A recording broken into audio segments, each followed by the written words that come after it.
whereby it seems that God has invited, he's invited the whosoever, he's invited the least and the lost. And far too often, we are not pleased with God's guest list. And we attempt to dictate to God whom he is able to invite and or include in his supper. And so today, as we think about this particular text, I remember writing this sermon 2 years ago. You remember it, Amelia? Where is Amelia? Is Amelia deep gone? 2 years ago, Amelia and I, we were in a conversation. And the Lord brought this sermon because we were talking about failure. How people fail at businesses, at life, how the church fails, how all different kinds of things fail. We talked about this, and you know, the question really came, how do you avoid failure? Because failure is something that will really strike all of us at some point in time, but how do you attempt to avoid failure? And the Lord led me to this particular passage because I believe that there's many things that we can learn from chapter 3 with regards to avoiding failure. Chapter 3 starts off with a man who has a withered hand. And what Jesus does is he heals him. I really want you to see this because it really shows us how not to fail as a church. I wish I had time to really deal with this over the course of several weeks. The Lord didn't give me that kind of time, so I can deal with what I got. We got other sermons that we must move on to. But look at 3 and look at verse 1. Let's start at verse 1. I just want to show you something. And he entered again into the synagogue, and there was a man with a withered hand. And they watched him. Now notice what they said. And they watched him. And I try not to be overcritical, but I do observe kinds of things, okay?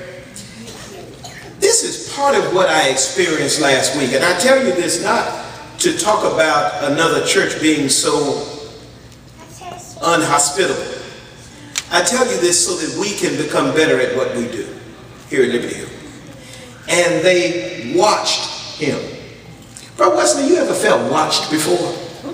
You know, I'm just going to say it this way. As an African-American male, and let's put it, as a black man, sometimes you feel watched. You go to the store and how may I help you doesn't seem like somebody wants to help you. It seems like they want to watch you. And you know, it's one thing to be in a store in a racist environment and find yourself bothered by that. Yes. But it's another thing to be watched at church. To walk in as a guest or a visitor, as someone who's never been in this place before, you walk in and somebody just watching you. Last Sunday, I was sitting in one seat doing Sunday school, and I got up because one of my relatives had come in and I wanted to sit with my relative, and the whole room was watching me. I was sitting in church and I looked over to my left and it was people watching me. I'm like, the sermon? You know? But it's a bad feeling to be watched. And especially when you come to church. And you see it right here in the text. See what it says? It says, and they watched him, whether he would heal him on the Sabbath day, that they might accuse him. So so if you were saying, well, you know, what's wrong with looking at somebody? There's a connotation in terms of why they're looking. And here they're watching him because they want to accuse him. And so he said unto them, or he said unto the man which had the withered hand, he said, stretch forth.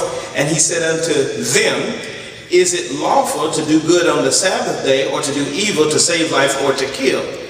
But they held their peace. And when he had looked round about on them with anger, being grieved from the hardness of their hearts, he said unto the man, stretch forth thine hand. And he stretched it out, and his hand was restored whole as the other.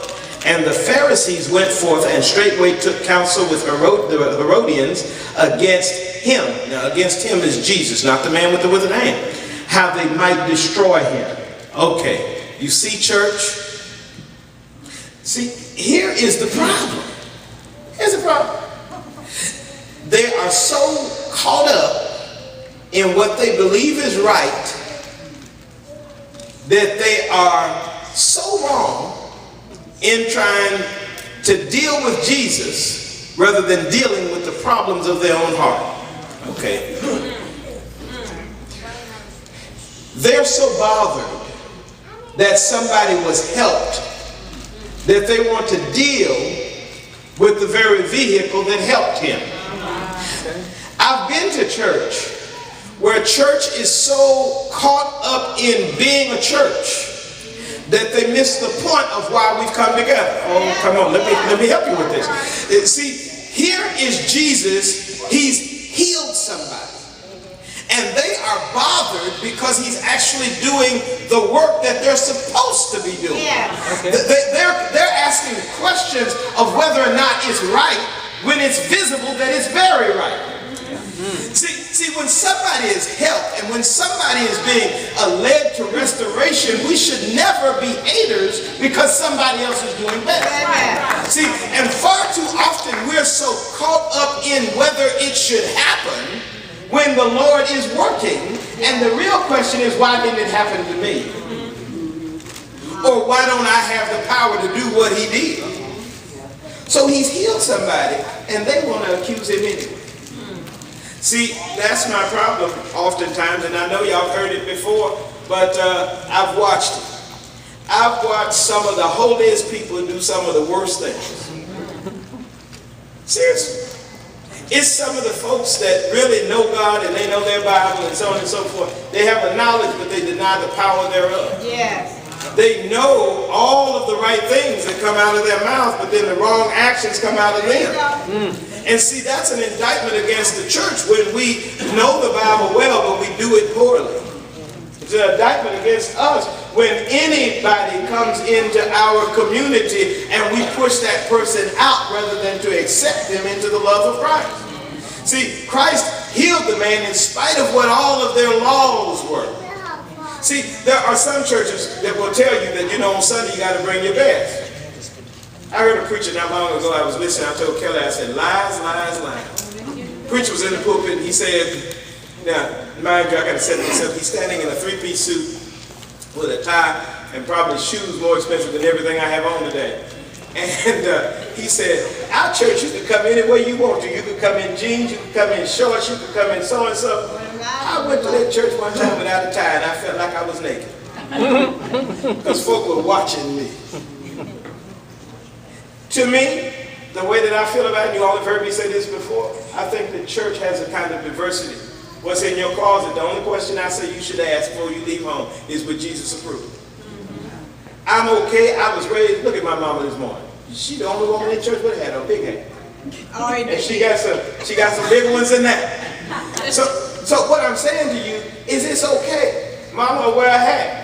On the other hand, my daughter, I'm sure one of them got on jeans this morning. Some of y'all got on jeans. Oh, that one, Brittany wasn't like that one. So somebody got on some jeans. The fact is, the thing that we ought to be asking God more so than how we're dressed on the outside is how we're dressed on the inside. Yes. You know?